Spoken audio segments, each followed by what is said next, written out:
Diagrams के लिए आप एक पूरे पेज का इस्तेमाल करेंगे तो ज्यादा बेटर रहेगा। एक बार ही बोर्ड एग्जाम होता है, एक ही बार रिजल्ट आता है, एक ही बार आपकी रिपोर्ट कार्ड बन के आती है, तो आप नहीं चाहते ना इस तरह की चीजें हो। क्वेश्चन 1 2 3 अटेम्प्ट कर दिया, फोर्थ क्वेश्चन आपको याद नहीं आ रहा तो कोई बात नहीं, आप वहां पे उसको स्पेस को छोड़ दो।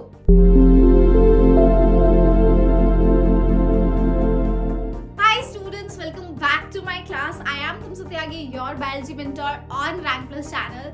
सो इस चैनल के ऊपर हम बात करेंगे आपके 11th क्लास के बच्चों के बारे में। तो 11th क्लास के बच्चों का अब आने वाले हैं एग्जाम्स, है ना, स्कूल में एग्जाम्स आने वाले हैं। तो यहाँ पे मैं इस पर्टिकुलर वीडियो के अंदर शेयर करने वाली हूँ कुछ ऐसी टिप्स जो आपको हेल्प करेंगी अपने थ्योरी एग्जाम को अटेम्प्ट करने में, जिससे कि आप अच्छे स्कोर ला सकते हैं। सो स्टार्ट करते हैं वीडियो के साथ। स्टूडेंट्स, जब आप अपने क्लास 11 के बायो के एग्जाम को अटेम्प्ट करेंगे तो आपको यहाँ पे मैं कुछ ऐसी टिप्स शेयर करूंगी। इन बातों का आपको वहाँ पे ध्यान रखना होगा और इससे आपका जो पेपर रिप्रेजेंटेशन है वो भी बहुत अच्छा रहेगा।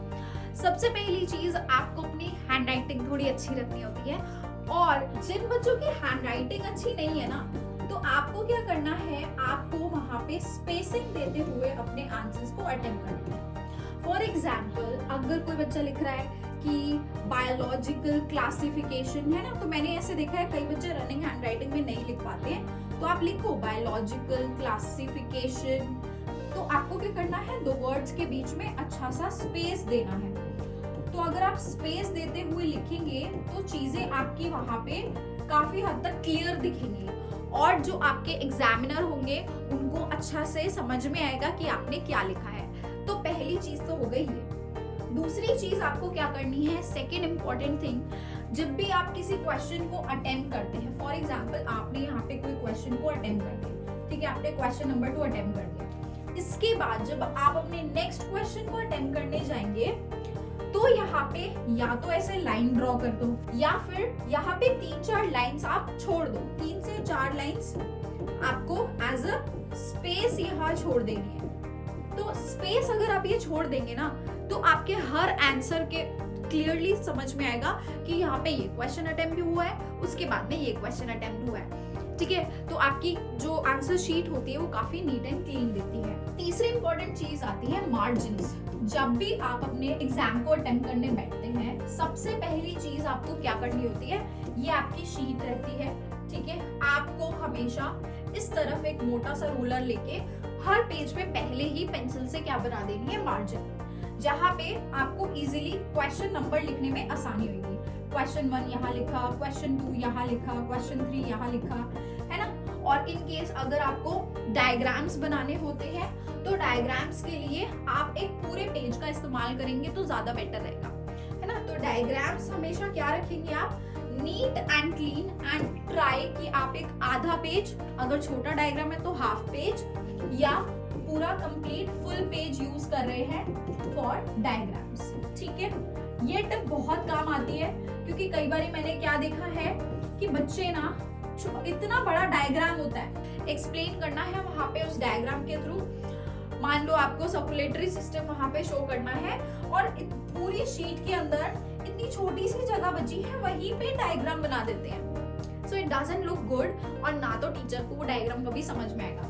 सो ट्राई करो आपके जो डायग्राम्स हैं वो एकदम नीट एंड क्लीन हो, साथ में वो क्या होने चाहिए, वेल लेबल्ड होने चाहिए, है ना, अच्छे से लेबलिंग करो वहाँ पे।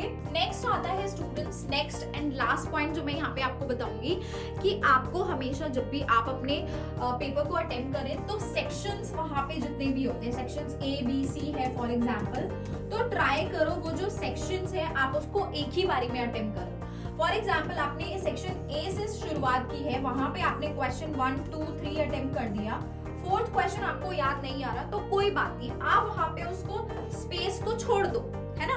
तो वापस से आपने सेक्शन बी कर लिया पूरा, फिर आपने सेक्शन सी कर लिया, वापस से दोबारा आप आइए उसी शीट पे सेक्शन ए वाली पे, और जब आपको वो क्वेश्चन याद आ जाए तब आप वहां पे उसको अटेम्प्ट कर लो, या कुछ भी आप उसमें आपको जो भी चीज, मतलब फिर क्या होता है, बच्चे क्या करते हैं ना, आके थोड़ा बहुत जो थ्योरी याद रहता है वही लिख के आते हैं, अगर आपको एग्जैक्ट आंसर नहीं आता तो उसको आप बाद में इस तरह से आके अटेम्प्ट करो। मिक्सिंग ऑफ सेक्शंस कभी मत करो। सेक्शन ए में बी के क्वेश्चंस डाल दिए, बी में सी के डाल दिए।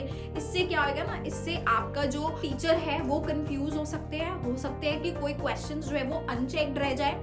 तो ये हैबिट आप अभी से बना लो, क्लास 11 से ही, क्योंकि जब भी आप क्लास 12th में जाएंगे नेक्स्ट ईयर, बोर्ड एग्जाम्स देंगे, तो वहां पे जाके आपको नहीं पता होगा ना आपका कौन टीचर आपके शीट्स को चेक कर रहा है, राइट। और अगर इन चीज़ों की वजह से आपके मार्क्स कम हो गए तो वो आपके एट द एंड एक बार ही बोर्ड एग्जाम होता है, एक ही बार रिजल्ट आता है, एक ही बार ही आपकी रिपोर्ट कार्ड बन के आती है। तो आप नहीं चाहते ना इस तरह की चीज़ें हो, तो always try to avoid this. इन टिप्स को फॉलो करो, ठीक है। आपका पेपर जो है रिप्रेजेंटेशन बहुत अच्छा लगे।